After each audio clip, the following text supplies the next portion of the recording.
Hello, all of you. I hope you have given your UPSC 2020 main examination well.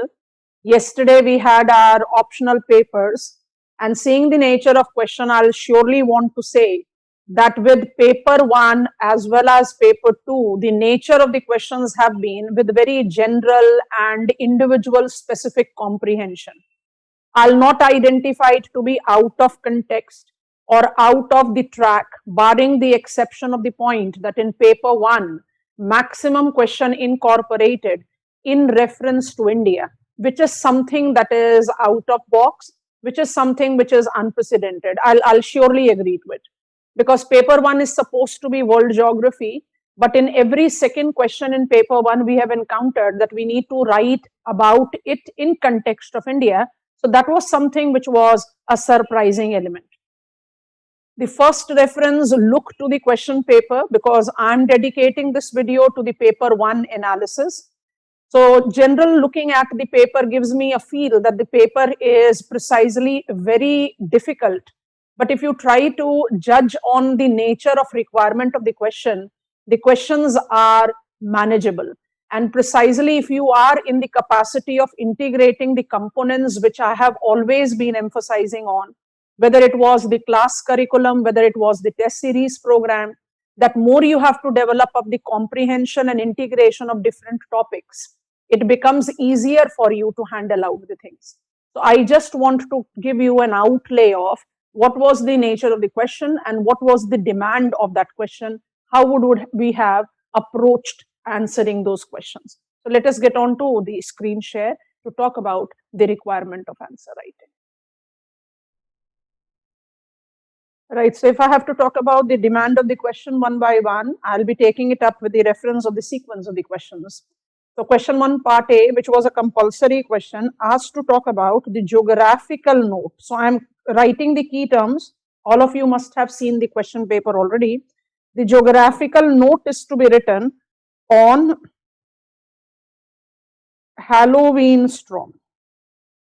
Now, at the first look, it certainly gives me a sort of deviative edge, as we commonly don't talk about this expression in our study. But what you need to understand is that such storms are common between autumn to winters. Geographical note has been asked. It marks its confinement in North America as well as Europe, and incorporate at least two demarcated dimensions to it. Which are these two demarcated dimensions? We identify it to be relating to, number one, polar outbreak.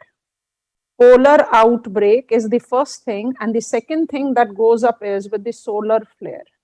Now, when you try to combine these two factors and outline, it becomes very evident for us to interpret that polar outbreak is more reoccurring compared to solar flare activity, which is significantly erratic.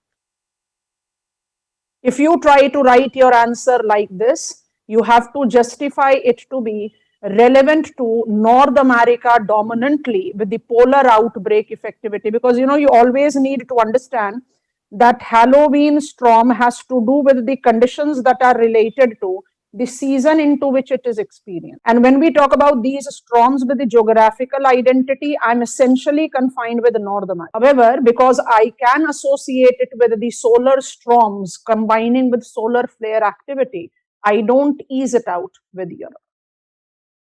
Your answer automatically becomes. This was the requirement of question 1, part A. Question 1, part B. Why is mapping important? So I'm writing the key terms. Mapping important for analyzing geohydrological investigation. So if I have to take up the key terms from this question, mapping and geohydrological investigations explained with relevant examples have been mentioned. So what I do is, I take up the reference of geohydrology with the account of Beddoes, Phreatic, Equitard, Equiclude as the conventional dimensions related to Geohydrology. So I start my answer with what is meant by geohydrology. Then I change over to emphasize on why do we need, why there is the requirement of investigations, and that too with the expression mapping. Combine this. It is related to the quality, the quantity of groundwater table and variable nature of challenges related to it. Citing examples, you have to write up the answer. So you can certainly get on to the incorporation of, say I'm picking up Sahel and I'm picking up groundwater management strategies in India under, say, Atal Bhujal Yojana. So nutshell, 3 point of the answer requirement here. What is geohydrological characteristics? Why there is the requirement of investigation? I'll very strongly insist on the fact that I need to have investigations because groundwater, let me attempt it here, because groundwater is, and I think this says all. Getting on to question number 1, part C. The question part C was referring marine resources are economically significant. So if I just quickly write down the key terms here, marine resources are significant, and we have to discuss it citing some examples. So you can easily demarcate with examples, right? So I have written examples. So marine resources are categorized into biotic and abiotic categories, right? And when I take biotic, I'm essentially taking it up with reference to food resource, and then we can have other utilities also. And once it comes to abiotic, we are taking both mineral resources and energy resources, where we do take up the reference of United Nations Convention on Laws of Seas and the role that is played by International Seabed Authority. So you are starting your answer because it's a 10-marker question. You don't have much possibility to enlarge it. You're quickly talking about what are the marine resources and identify the quick categories that are correlated to it. Now the question is, they are important, economically very significant. So economically very significant can be related to these categories. With changing climate, we have got a question on this nature again in the subsequent pages. I'll be getting onto it. With the changing climate, on-land food resource supply is by default at a question mark. Growing population looks in for not just the food security but also gainful employment. I hope you are getting on the keys here. Mineral resources, because of its inequality of distribution worldwide and also because of environmental concerns. Same goes with energy resources, inequality of distribution and the conventional sources identified with big range of climate change related challenges. We have covered all the aspects that justifies significance of marine resources. And you can cite examples, food resources as nectons, plankton, mineral resources as polymetallic nodules. Energy resources can incorporate not just tidal energy, the geothermal energy from oceans, but it can also be related to the conventional categories with comparative more possibilities of exploration as a natural gas. Do start your answer with the demarcation of United Nations Convention on Laws of Seas and International. Question number 1, part C. Now getting on to question number 1, part D. I'll say this is more of a conventional question. Factors influencing, so I'm writing factors, and the factors that are influencing growth of wild plant. So wild plant is something that is easily associated with a natural vegetation, and discuss their economic significance. So I have got 2 parts that I have to focus on this particular question. So what are the factors that are influencing wild plants and what is the economic significance? Think about it. सोच के देखो, हम easily इस question को demarcate out कर सकते हैं. Madan sir, paratha पड़ा है, लेके खा लो. Economic significance and wild plant. अब अगर factors की बात करें तो factors that regulates the development of wild plant by default will be related to all the natural determiners, or natural determiners vegetation may essentially incorporate to. One is climate, because climate is the most important constituent, and the other can be relief. इसके साथ आप example cite कर सकते हैं, because it is asking in India. You can talk about moist evergreen compared to thorny, tropical thorny to justify the things. Relief gives me the alpine category of vegetation, so you can prove that. And take the key, how I'm emphasizing, while writing about economic significance, mentally taking up the requirement of what is called ecosystem services. You are simply writing provisioning services, regulating services, cultural services, and supporting services. I think you have understood. The answer becomes absolutely manageable, and you are citing examples to justify it.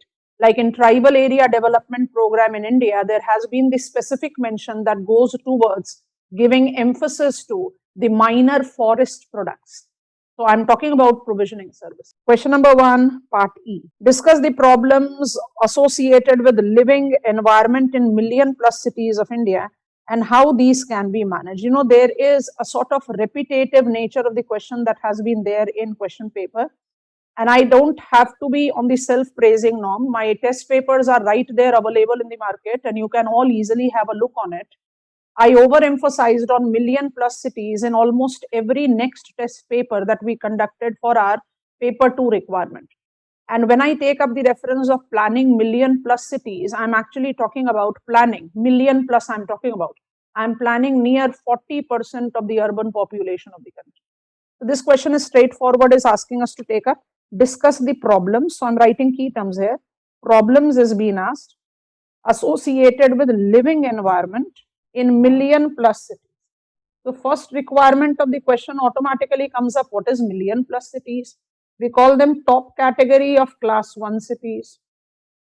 How many of them are there? We have got 53 cities out of approximate 8,000 urban places in urban Indian census 2011 demarcation.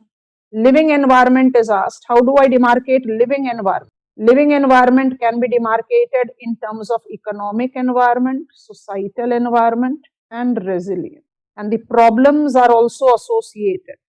Ministry of Housing and Urban Affairs, Urban Development, identifies that the living environmental challenges in Indian urban places is related to inclusion, that I'm not having the parity of opportunities and living conditions. And COVID-19 have actually gave us a grave scenario of it, when the population precisely were more than willing to travel thousands of kilometers on foot in place of living right there in urban areas. The advice of this answer writing is absolutely, you have done what you were supposed to do, but if I have to suggest you the way of its writing, start your answer with what is meant by million plus places, identify its share of urban population, recognize its growth as, I'm writing it here, recognize its growth as, because it is largely related to what is called pressurized urbanization. And that is the reason we are actually having imbalance between demand and supply. An entire nature of challenges related. Question number 2, part A. Write an essay on evolution of continents and oceans using various theories and models. I think this is a very typical question from geomorphology. You have to talk about evolution of both continents and oceans, and it is related to theories and models. Okay? ध्यान से सोचो, हर point को अगर हम highlight करें, evolution, continent, ocean, theory, model, and I'm taking up theory by default as continent drift theory plus sea floor spread, and model Wilson cycle. I think I have given you the clear frame of the answer. Yes, if you have gone with plate tectonic theory, you are not wrong. Throughout our study, I emphasized on Wilson cycle in our test paper several times for our preparation of 2020 main. Because when I talk about model of Wilson cycle and take up the 6 stages, I get an absolute orientation of evolution and the decline of the oceanic crust. Seafloor spread is also conveyor belt concept. What I was referring as plate tectonic theory is that essentially speaking, we can justify that plate tectonic theory is nothing but combination of continent drift theory of Alfred Wegener and seafloor spread concept of Harry Hess, so you can relate it there. This is how you can easily write up the answer. I'll say more or less a straightforward question as per the study, easily manageable. Okay, part B now. It referred, Discuss the concept of coral bleaching. So it is concept of coral bleaching. We all know it is one of the very prominent challenge that we are having in our tropical waters today. Its recovery and microalgal regime shift due to the process. Now it is for us to decide what is the way we want to attempt the writing up of it, in sense that what is coral bleaching. So coral bleaching is defined to be challenges to mutualistic living. Apart from heat, stress, pollution, apart from pollution, fishing method, apart from fishing method, requirement that is correlated to the unsustainable tourism, you can certainly take up the concept of coral bleaching as define it, identify its causes. Recovery, of course, is related to abatement of pollution. Of course, is related to mobilization of what is called ecotourism, identifying the general awareness among the coastal communities about the importance that is related to corals, both in terms of ecological and economic dimension.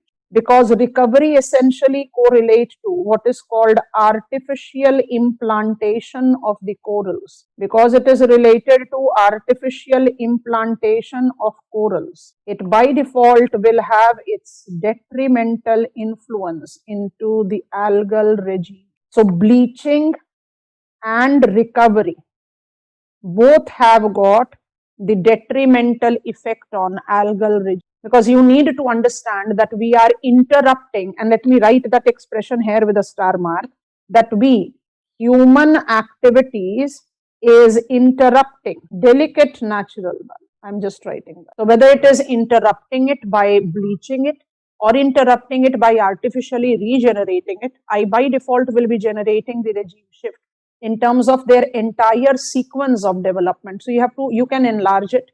Like if I'm saying algal regime shift, you can easily take up it in the reference of their genesis. So whether it is related to genesis of them, whether it is related to growth of them, whether it is related to the modification of their habitat, and whether it is related to their adjustments, I'll write the term adaptations to also.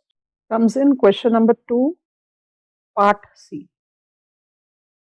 Question number 2, part C is referring currents in North Atlantic Ocean and their significant role that is related to climate in Europe. So if I just quickly write down the key terms, it is currents.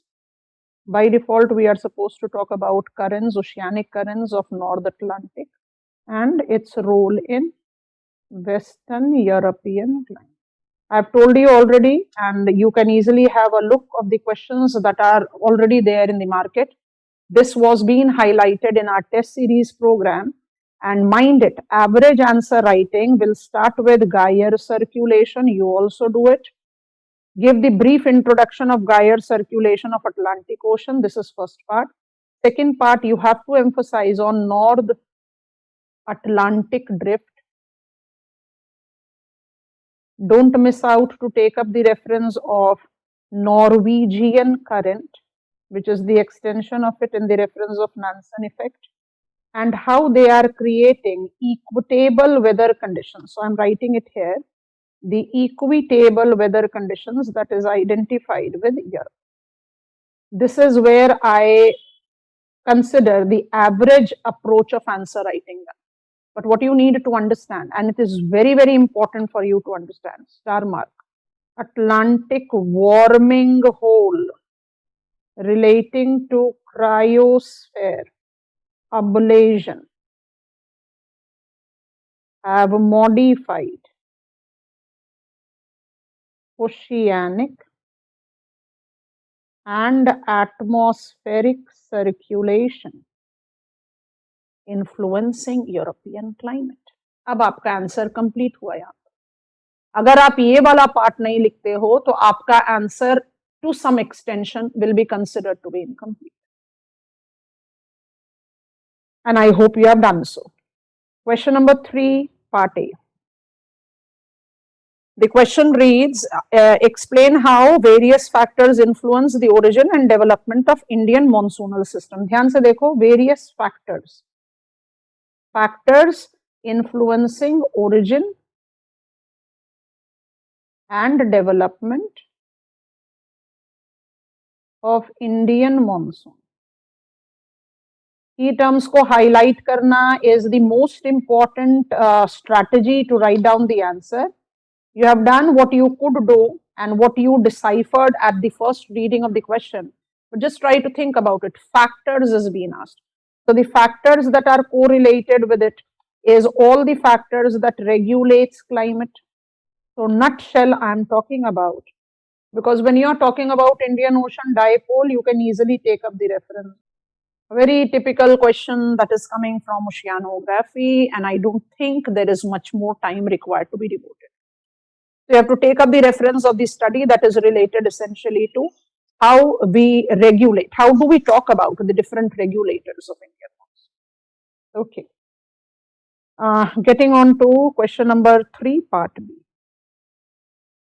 Explain the causes, effect of deforestation and its impact on the pattern of agriculture in India.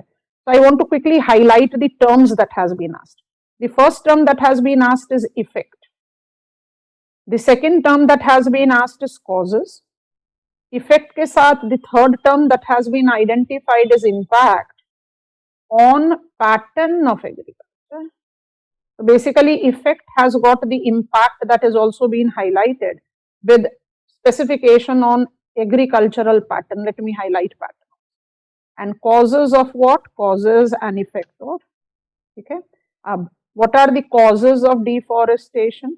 Causes of deforestation is essentially correlated to. Effect is largely applied to. And agriculture being a climate sensitive sector, the pattern of agriculture is getting modified because the change of the climate reflects itself in heat wave, cold wave. We are reeling under cold wave conditions in northern plains of India right now. And I certainly don't know how you students in the northern part of India have actually managed writing up your main examination, because you must be noticing that I am also having a shaky handwriting coming up because it is 2 grim winters and the grip on the pen is hardly there. Cold wave conditions, changes in precipitation pattern, and not just this, when I take up the reference of the account of dependability, that we are taking up the pattern of agriculture.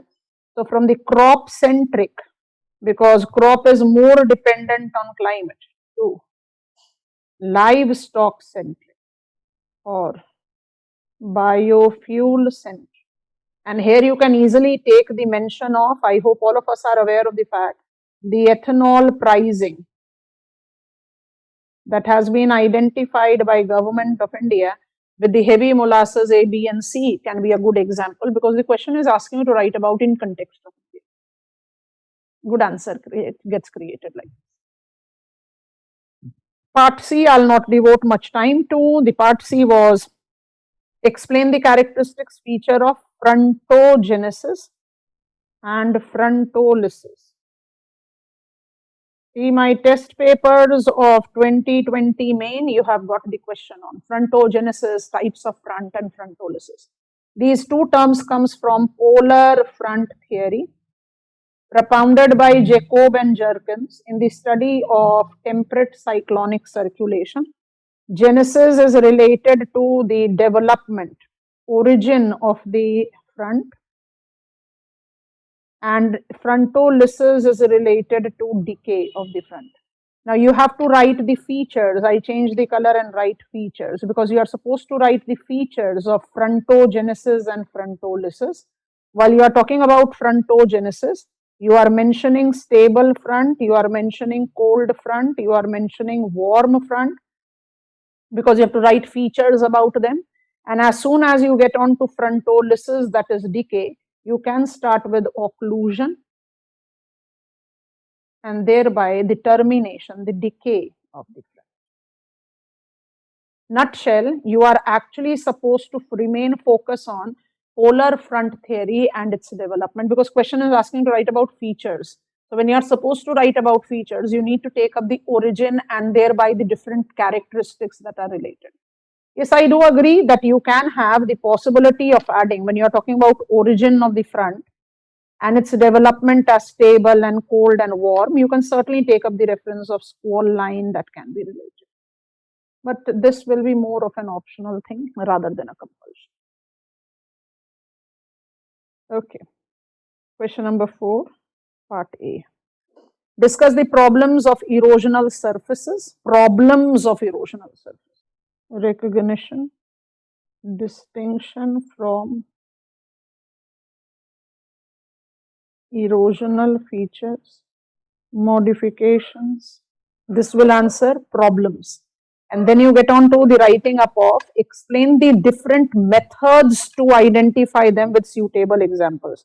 So methods to identify them with suitable examples. So I'm just making a bubble around methods, and what I'm supposed to write in methods, simply take methods as. I'll create a sort of a flow chart here. So methods are to be applied as inductive method, deductive method. Inductive is a specific approach of study and thus cannot be elaborated. Deductive is a general approach of study and thus can be elaborated. This elaboration can include, I'm writing it here, this elaboration includes historical. The first is historical and second is process-based categories of approach. And if we try to take up the demarcation of these two, historical is denudational chronology. You can easily construct the diagrams here. And processes are cycles of erosion. And you know all the concepts that are related to with a significant set of diagramming. Whether I'm talking about the end rump of Penck, I'm talking about peneplane of L.C. King, I'm talking about peneplane of Davis, I'm talking about pan-fan, itch-plane, you have got plentiful examples. So while taking methods, you can easily attempt the diagram. Okay, we proceed next and we are now taking up question number 4, part B. This is part A, getting on to part. Question 4, part B. And question 4, part B was reading land use and or land cover. So let me write it as I'm reading the question. Land use or cover combined with soil types influences forage quantity and quality. बहुत interesting question है ये, ठीक है. In semi arid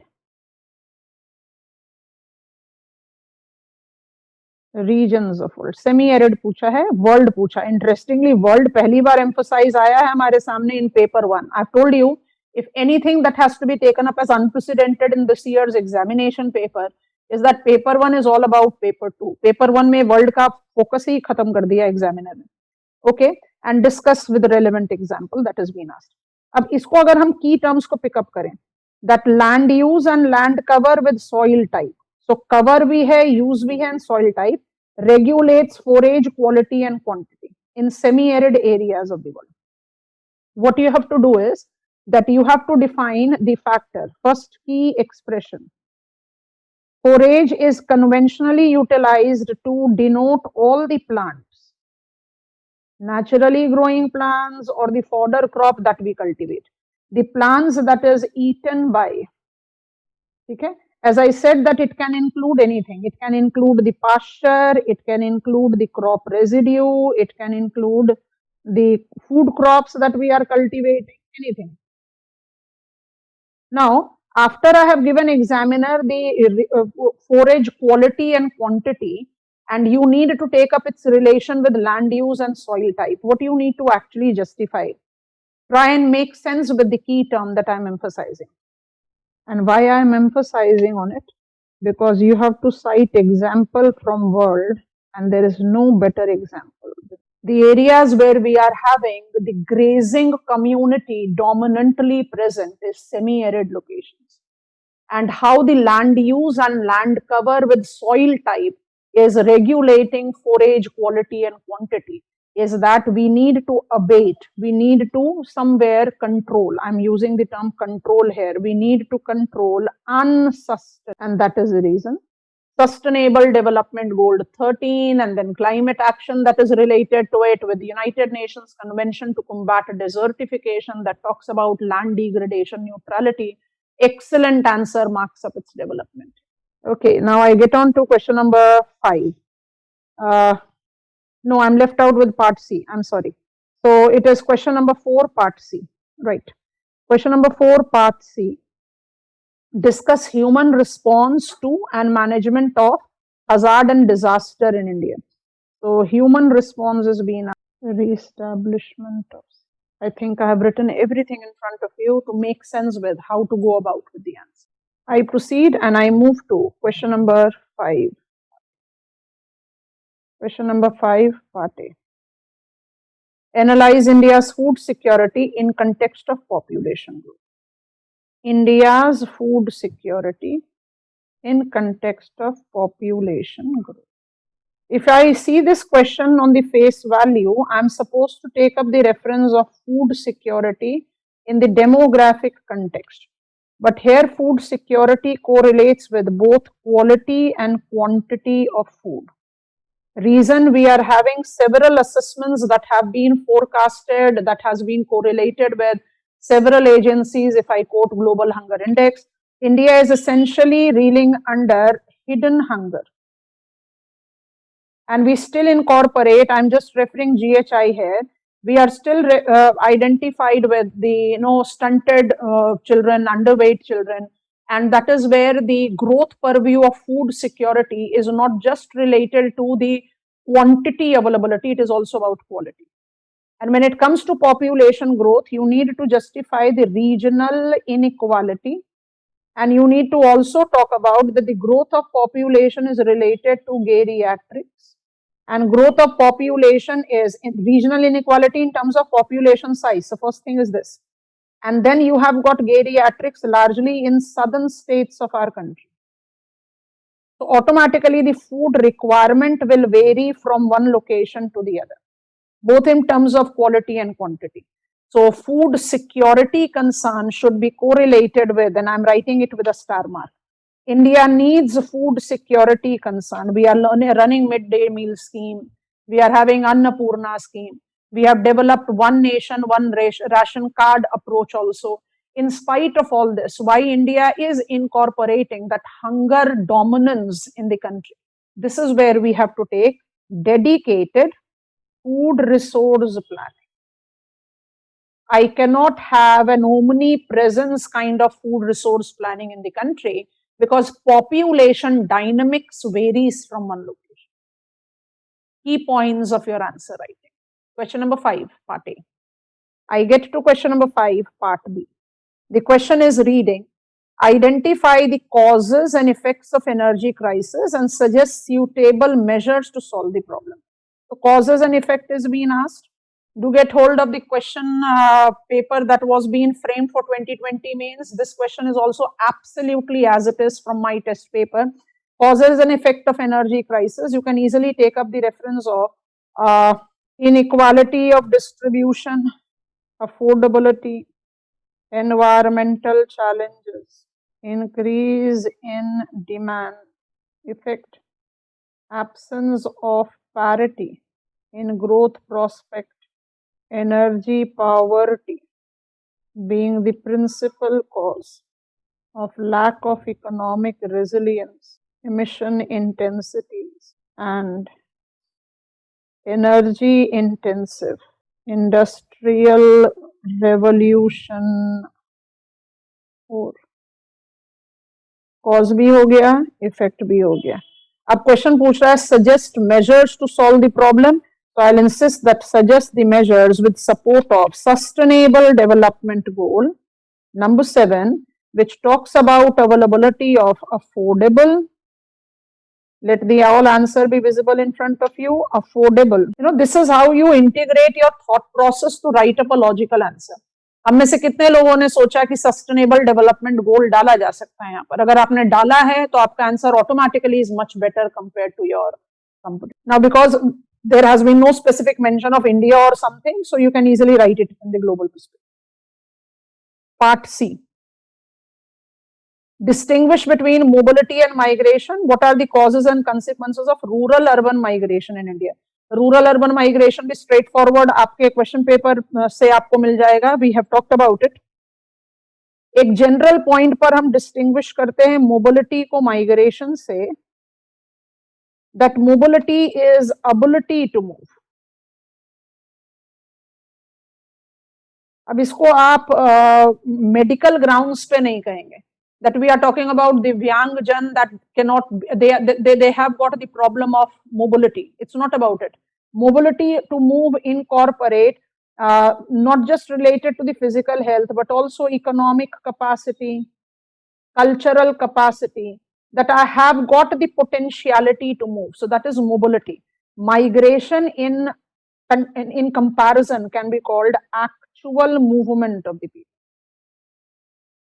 Very general purpose, mobility and migration is considered to be synonym terms in geography. But here the question is saying distinguish between mobility and migration. So mobility is related to ability to move. Migration is actual movement. And can you please recall the concept that you very clearly learn of mobility transition model? Mobility transition model of Zelinsky essentially talks about that I have lesser capacity to be mobile when I am in the stage 1 or in stage 2 of transition. I pace up the mobility and thus migration from stage 2. You can take support of mobility transition model to part up the first part of the answer. And then the second part says, what are the causes and consequences of rural urban migration? So rural urban migration in the country is a second dominant internal migratory trend, essentially caused by push factor generating inequality of demand supply, impacting both rural and urban areas. What is happening? Rural area is becoming deprived of workforce and urban area is with the oversupply of the same. So thus here the problem is more about rural area, the problem is more about termination of growth prospect, and in urban area it is more about economic, social unrest. All dimension covered. Question number 5, part D. Interesting long statement is there. I'm reading it slowly. Where economic growth is sustained over long period of time. Where? Location where economic growth is sustained for long period of time. Its incidence work towards progressive integration of space economy. I've written all the key terms from our question and then it reads elucidate.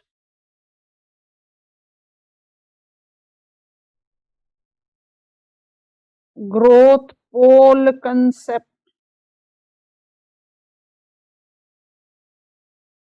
with spillover.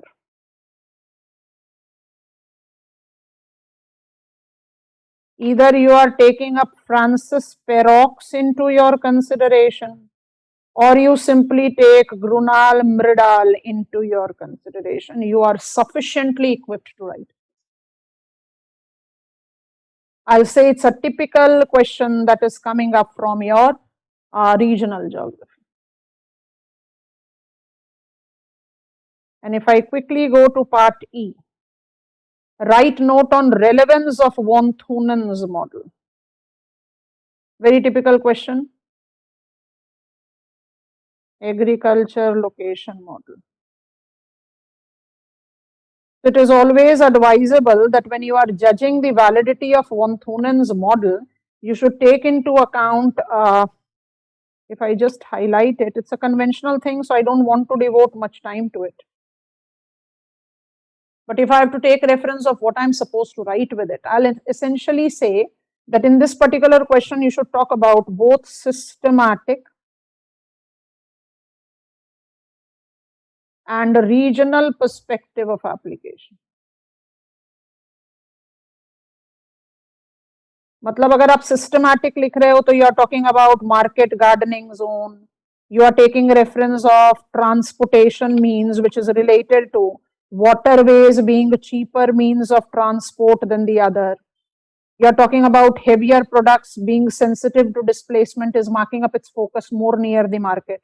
The transportation cost is also regulated by weight of the commodity.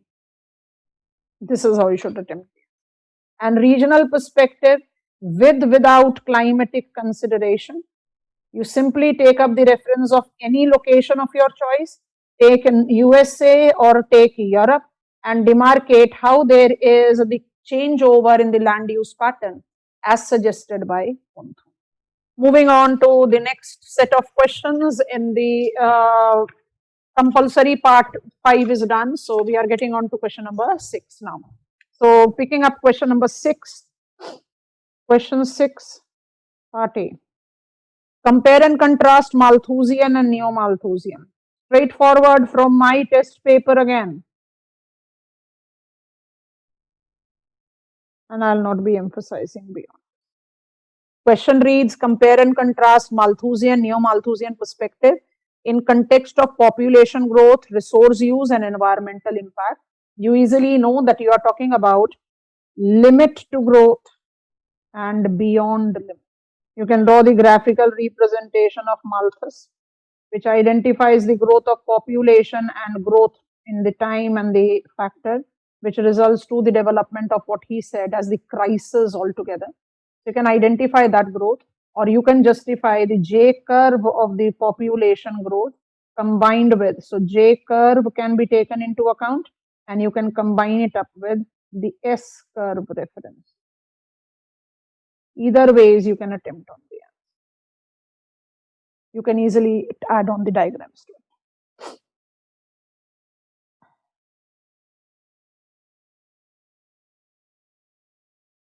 Question number 6, part B.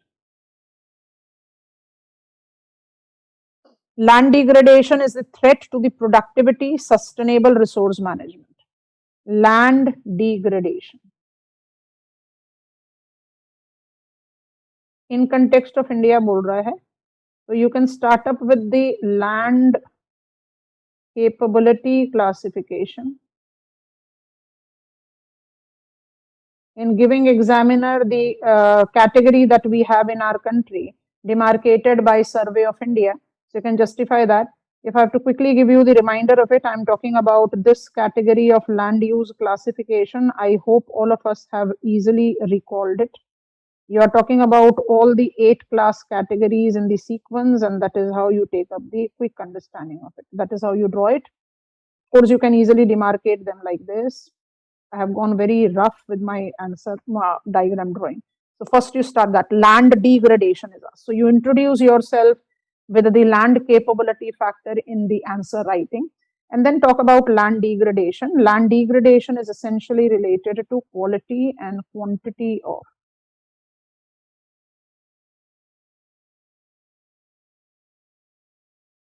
Soil. फिर से यहाँ पर आएगा united nations convention to combat desertification.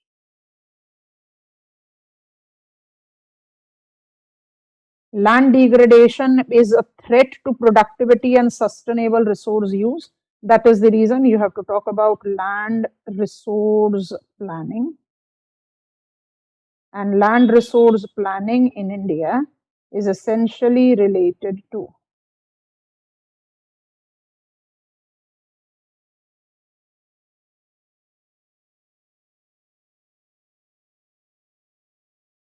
community participation, gradient specific, because India do ratify land degradation neutrality. I wrote that just few minutes back of the benchmarking of UNCC. Question number 6, part C. Frontiers have paved way to boundaries.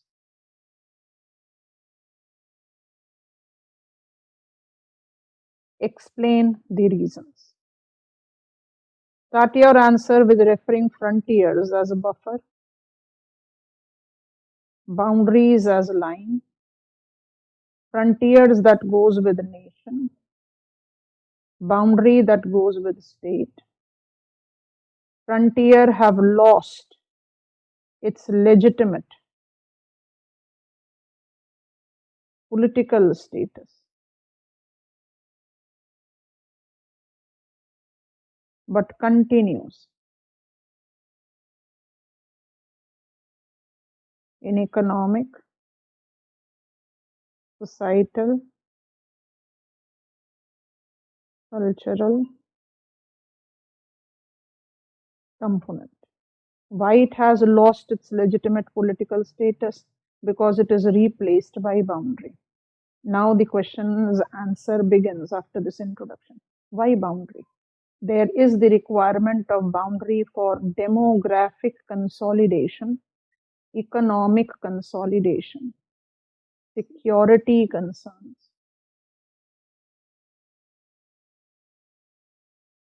and overall geopolitical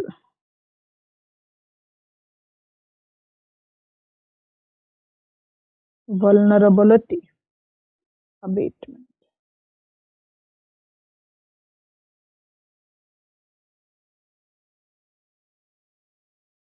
Why in modern worlds we have supplemented frontiers by boundary?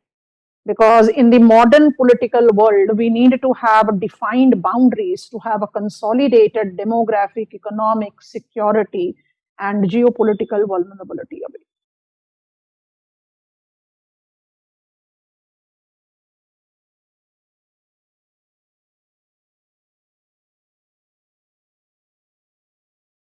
Question number 7, part A. Discuss the concept of urban resilience.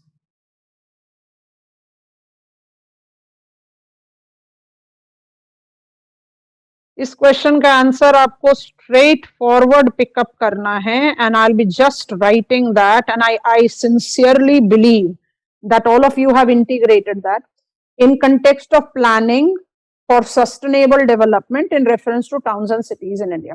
Concept of urban resilience in context of town planning in India.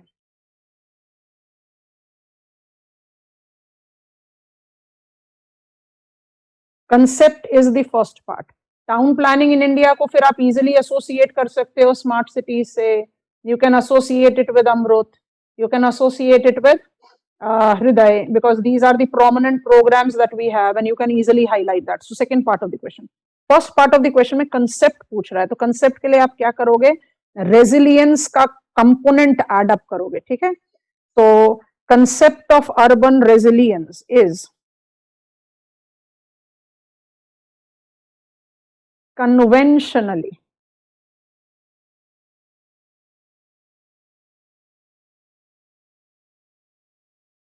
measurable urban development. ठीक है, पहला point ये. किसी भी point पर economic, demographic, the growth that I can measure is justified with urban resilience. तो पहली चीज तो आप ये लिखेंगे. सेकेंड चीज आप लिखेंगे that it incorporate 4 components to it. ये कंसेप्ट है. And which are these 4 components? आप ऐसे बबल डायग्राम बना के, which I insisted several times in our test discussion. Economic component, environmental component, governance component, more accountability of the urban local bodies, and societal component. क्योंकि concept of urban resilience पूछ रहा है. Once you are done with it, my sincere advice, and I hope that you have taken it, relate it to Sustainable Development Goal 11. Sustainable Development Goal 11 talks about resilient urban development. So Sustainable Development Goal जैसे ही लेंगे, I'm changing it from the conventionally measurable to the contemporary And I'm again repeating the same expression which I wrote with one of the earlier tests. Contemporary, dedicated, and customized. Because what will work for one urban area may not work for other. Define it, identify component, relate it to sustainable development.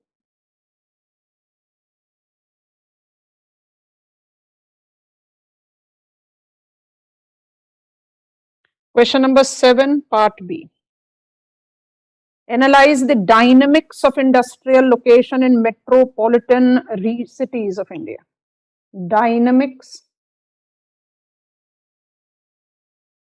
of industrial location. That too in metropolitan cities.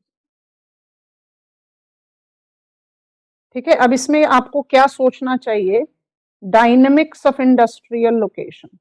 So dynamics has been top ranking settlements, more attractive.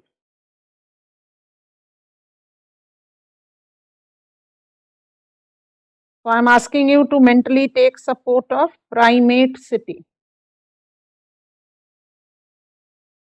leading to the development of concentrated industrial growth. ठीक है, example cite करें. Conventionally, we have got Mumbai, we have got Chennai, we have got Kolkata. They are the good examples that marks up the conventional concentration of manufacturing capacity in the metro cities. Dynamics has to be talked about. So when I take up the dynamics factor into reference, what I justify?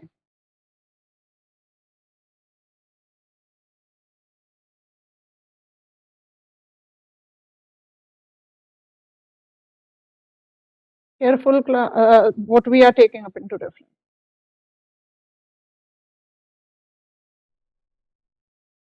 Decentralized, inclusive.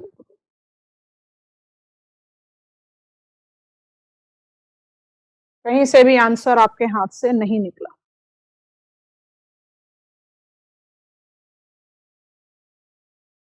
To begin with, there was the concentration in the mega cities, but now it is not.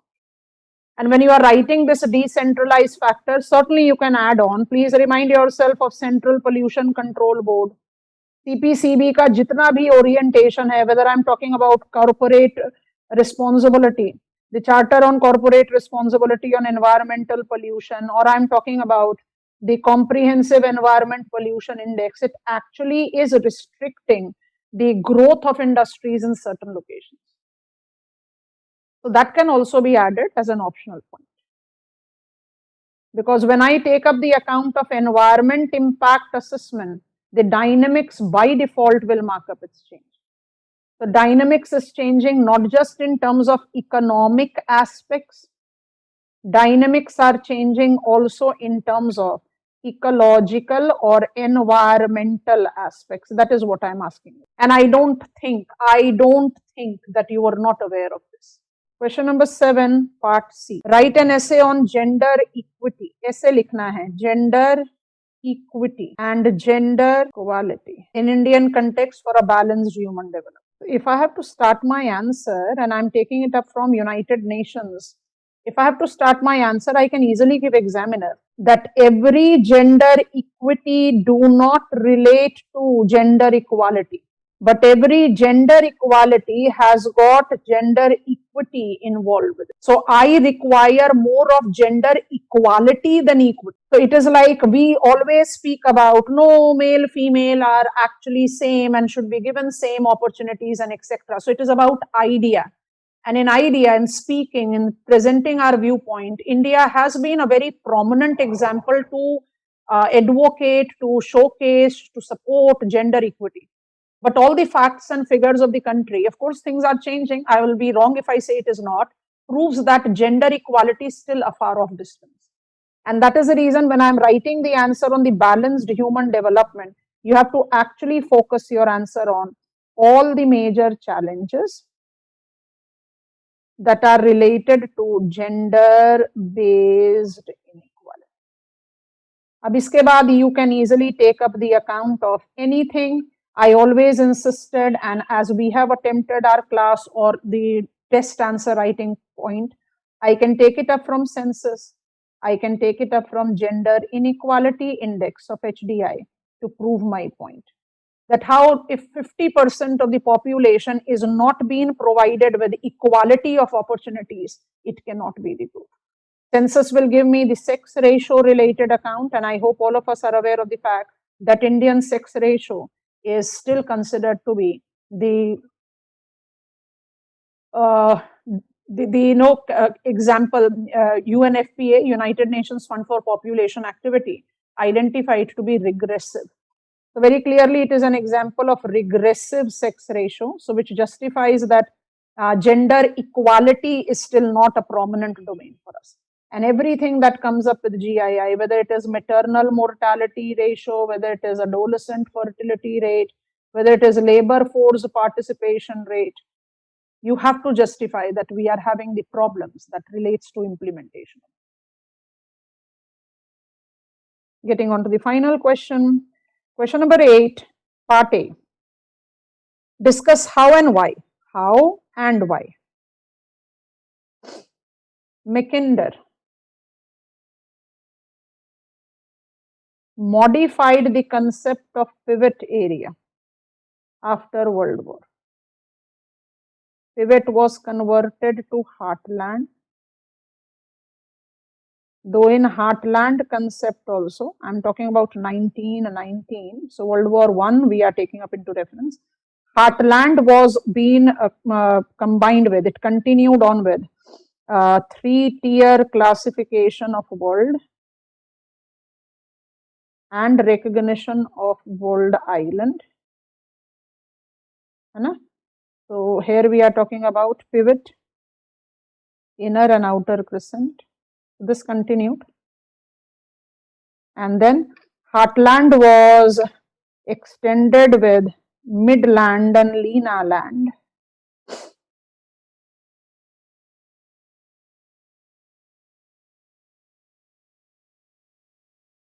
I'm talking about 1943.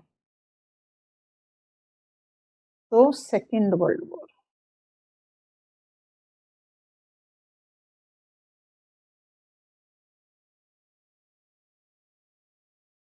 How? Why? I think I've given you a quick snippet.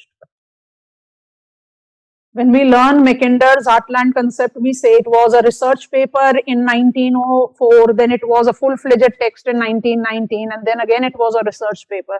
So why Mackinder had to implement the modifications? After First World War, it was the genesis of former USSR, growth of Suez Canal, importance of European countries.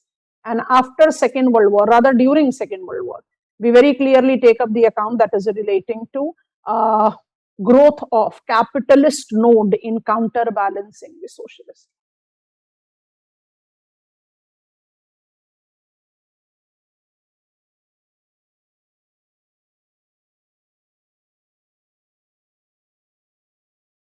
I'll say it was a conventional question. Provide an account of world population transition in context of fertility decline and social economic development. Demographic transition model of Peter Haggett. Because as soon as you give examiner, and if I quickly draw it, you are giving examiner the clarity of what is identified as change of fertility. This is my fertility. This is my mortality. This is my total population. So I've given on the change of fertility.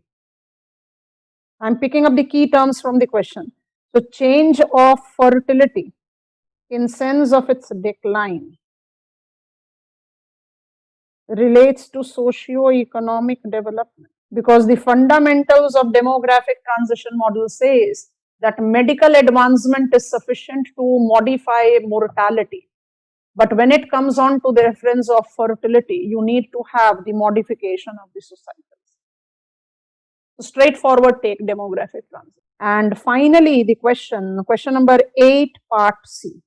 Human ecology is the study of mutual relationship of people with its environment, both natural and social. Discuss in details using ecological concepts. I have written key terms here. Human ecology, mutual man-environment relation, ecological concept. Human ecology, Barrow. Man-environment relation, determinist, possibilist. But the question is asking mutual.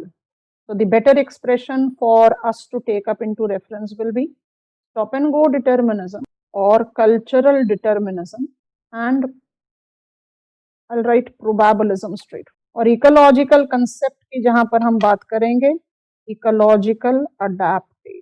Human ecological adaptations not just incorporate slightly outdated racial characteristics, it also incorporates the range of economic activities that still projects the dominance of nature on human activity, like wheat cultivation in temperate latitude, rice cultivation in Asiatic monsoonal Asia, or for that matter, I can have the reference of marine aquaculture to be more developed, identified with, because you have been asked, question is asking to write about natural and social. Marine aquaculture to be more prominently developed in temperate latitude. You have got plentiful examples. So what I am asking you to take up is human ecological adaptation, because ecological concept is being asked. So like polar bear is identified with thick fur. I'm talking about Ellen Bergman rules. I can justify that with humans, but not that prominent, because humans are examples of what is called organism.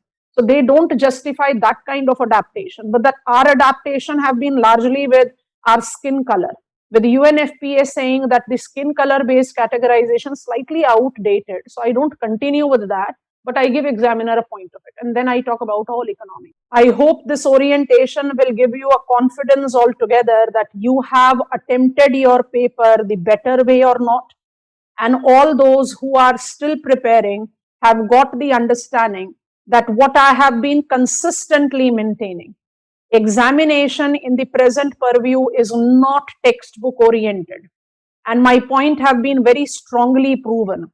I have been a vocal non-supporter of demarcated exclusive textbooks reading. Once you have understood the concept, there is no point reading it again and again. It is only that you develop the capacity of comprehension and answer building by the practice of writing it. And this examination has again proven that point. This is it from my side. I'll surely take out time to discuss paper 2 as well. I'll not identify this to be unprecedented paper. I'll repeat that again. And I'll surely say that all those who have taken up the classes and the test program with me have been at a better edge by default, because we mostly covered these terms and these topics in our test writing for 2020 May. Happy learning to all of you. Goodbye from my side.